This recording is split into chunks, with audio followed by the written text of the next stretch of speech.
آج ہم ایک ایسی عظیم شخصیت اور ان کی لافانی داستان پر بات کرنے جا رہے ہیں جس نے تاریخ کے اوراق میں ہمیشہ کے لیے اپنا نام امر کر دیا ہے۔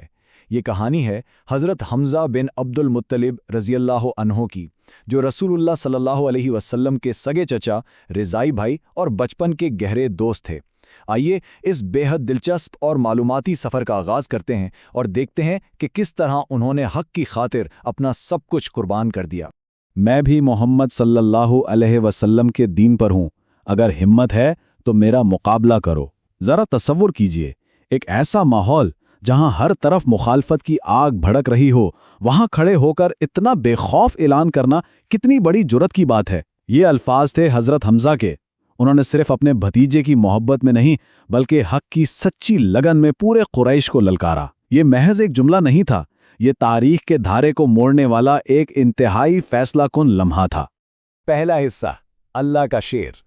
مکہ کے ان ابتدائی دنوں کی طرف چلتے ہیں جب حضرت حمزہ کی پہچان ایک بے حد معزز، نڈر شکاری اور پہلوان کے طور پر ہوتی تھی۔ ان کی اس عظیم بہادری کو تاریخ نے ہمیشہ یاد رکھا۔ اسلام لانے کے بعد انہیں اسد اللہ یعنی اللہ کا شیر اور اسد الرسول یعنی رسول کا شیر جیسے عظیم القابات سے نوازا گیا، اور پھر اپنی عظیم قربانی کے بعد وہ سید الشہداء کہلائے۔ یہ خطابات اس لازوال سفر کی گواہی دیتے ہیں جس کا ہم آج گہرائی سے جائزہ لے رہے ہیں۔ دوسرا حصہ، ایک شکاری کا اسلام قبول کرنا۔ آخر وہ کون سا جذبہ ہوتا ہے جو ایک شخص کو مخالفین کے ایک بپھرے ہوئے ہجوم کے سامنے بالکل اکیلا کھڑا ہونے پر مجبور کر دیتا ہے؟ چلیے ان انتہائی ڈرامائی لمحات کو قدم بقدم سمجھتے ہیں۔ ہوا کچھ یوں کہ ابو جہل نے صفا پہاڑی کے قریب نبی کریم صلی اللہ علیہ وآلہ وسلم کی شان میں شدید گستاخی کی۔ جب حضرت حمزہ شکار سے واپس لوٹے تو ایک لونڈی نے انہیں اس پورے واقعے کی خبر دی۔ بھائی، ایک بھتیجے کی محبت اور شدید خاندانی غیرت کا عالم یہ تھا کہ وہ سیدھے قریش کے مجمع میں جا پہنچے اور اپنی کمان زور سے ابو جہل کے سر پر دے ماری، جس سے اس کا سر پھٹ گیا، اور وہیں بنا کسی ڈر کے اپنے اسلام لانے کا باآواز بلند اعلان کر دیا۔ یہ واقعی ان کی غیرت اور محبت کی ایک بے مثال جھلک تھی۔ تیسرا حصہ، بدر کی فتح۔ ہجرت کے بعد وقت تیزی سے بدلا اور ہم پہنچتے ہیں غزوہ بدر کے میدان میں۔ یہاں مسلمانوں نے پہلی بار منظم انداز میں اپنا دفاع کیا۔ حضرت حمزہ کی تلوار نے مکہ کے بڑے بڑے سرداروں کو خاک میں ملا دیا۔ ان میں عتبہ بھی شامل تھا، جو ابو سفیان کی بیوی ہند کا باپ تھا۔ ان بڑے سرداروں کی موت نے قریش مکہ کو ہلا کر رکھ دیا۔ اس شرمناک شکست کے بعد وہ حضرت حمزہ کے خون کے پیاسے ہو گئے، اور یہیں سے اس خونخوار انتقام کی بنیاد پڑی جس نے آگے چل کر ایک بڑے سانحے کو جنم دیا۔ چوتھا حصہ، دھوکہ اور شہادت۔ اب ہم تاریخ کے اس حصے میں داخل ہو رہے ہیں جہاں واقعات انتہائی دردناک شکل اختیار کر لیتے ہیں۔ بدر اور احد کے میدان جنگ میں ایک بہت واضح فرق تھا۔ بدر میں ایک کھلی اور عزت دارانہ جنگ لڑی گئی، آمنے سامنے کے مقابلے ہوئے، لیکن غزوہ احد، وہاں انتقام اور دھوکے کی ایک بڑی گہری اور چھپی ہوئی سازش رچی گئی تھی۔ قریش کھلے میدان میں حضرت حمزہ کا سامنا کرنے کی ہمت نہیں رکھتے تھے، اس لیے انہوں نے ایک بزدلانہ راستہ چنا۔ اس سازش کی سب سے خوفناک بات ایک خونی معاہدہ تھا۔ ہند، جو اپنے باپ عتبہ کی موت کے بعد انتقام کی آگ میں بالکل اندھی ہو چکی تھی، اس نے ایک حبشی غلام وحشی کو اس کام کے لیے چنا۔ وحشی نیزہ بازی میں اپنا ثانی نہیں رکھتا تھا۔ اسے لالچ دیا گیا کہ اگر وہ حضرت حمزہ کو شہید کر دے تو اسے اس کی آزادی اور ایک بھاری انعام ملے گا۔ یہ ایک ایسا خاموش جال تھا جسے انتہائی مکاری سے بچھایا گیا تھا۔ احد کے میدان کا منظر واقعی رونگٹے کھڑے کر دینے والا تھا۔ حضرت حمزہ میدان میں دونوں ہاتھوں میں تلواریں لیے لڑ رہے تھے۔ وہ کفار کی صفوں کو اس طرح چیرتے چلے جا رہے تھے کہ جو بھی سامنے آتا بس ڈھیر ہو جاتا۔ ان کی جنگی مہارت اور شجاعت اپنے بالکل عروج پر تھیں۔ دشمن کے کسی بھی جنگجو میں اتنی ہمت ہی نہیں تھی کہ وہ ان کی آنکھوں میں آنکھیں ڈال کر مقابلہ کر سکے۔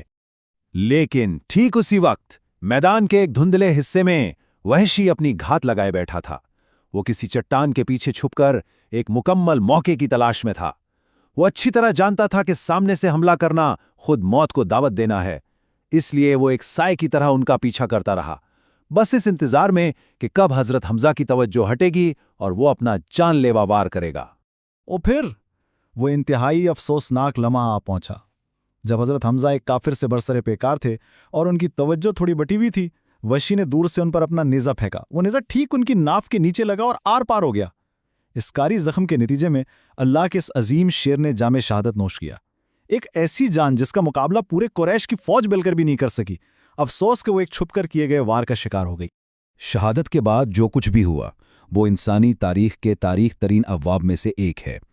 غصے اور بدلے کی آگ میں بالکل اندھی ہو کر ہند نے حضرت حمزہ کے جسم مبارک کی انتہائی خوفناک بے حرمتی کی، جسے مسلا کرنا کہا جاتا ہے۔ اس نے ان کے ناک اور کان کاٹ دیے اور ان کا کلیجہ نکال کر اسے چبانے کی ناپاک کوشش کی۔